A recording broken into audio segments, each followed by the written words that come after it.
Hello বন্ধু, এই যে আমি চলে এসেছি সেই ভাকড়ু কারিগরের কাজ। তো ভাকড়ু কারিগর এখানে বসে আছে। তো যাই হোক, আমার কাজটা মনে হয় হয়ে যাবে।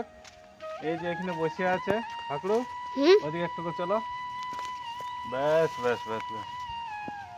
এই আমি তো তোমার ঘরে হয়েই এদিকে আলে, তোমাকে তো ঘরে নাই পালে। হ্যাঁ, এদিকে আসিছি তোকে ঘুরতে। হ্যাঁ, বলি ঘরটায় কত বসে থাকবি। সেটা না হয় ঠিকই করেছ।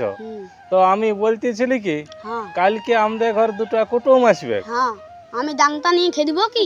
না না না না, আমি তাইলে? কুটুম গিলেন খেতে বলি নাই। তাইলে আমি বলতেছিলি তুমি তো একটা কারিগর বটো না, হ্যাঁ হ্যাঁ তাইলে ওই কুটুম গিলেনের কিছু খাবারের আয়োজন করব। তাইলে একটা ঝাল আর একটা ডালের আইটেম যদি বলে দিও, হ্যাঁ তাইলে মাল গিলেন আমি আনিয়ে রাখবো, আর কালকে তখন তুমি বানাই দিবে। হুম। তাইলে ঝালের আইটেমটা বলো দেখি তো। ডিম হুম, ডিম আর চিংড়ি মাছ, আচ্ছা, আর যদি পাইও এক হাত হ্যাঁ, পুই খাড়া বাবা, এক, তাহলে হয়ে যাবে একটা ঢাল। হ্যাঁ হ্যাঁ হইলো? হ্যাঁ হ্যাঁ হ্যাঁ, তাহলে ডালেরটা নাকি?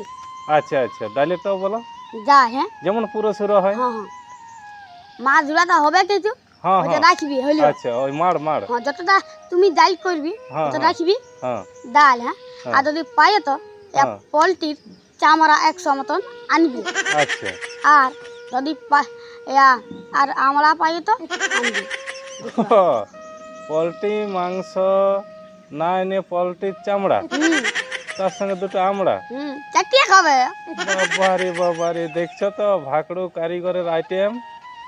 ঝালটা বলল ডিম আর চিংড়ি মাছ, তার সঙ্গে এক হাতের পুঁই খাড়া। আর পুরো সুরো ডালটা বলছে ঘরে তো মাড় থাকেই, তার সঙ্গে পোলট্রি মাংসের চামড়া আর দুটো আমড়া, এইগুলো দিয়ে কারিগর ডালটা করে দিবে। তো এরকম কারিগরকে যদি আরো কারো দরকার থাকে, অবশ্যই এসে যোগাযোগ করে নিয়ে যাবে।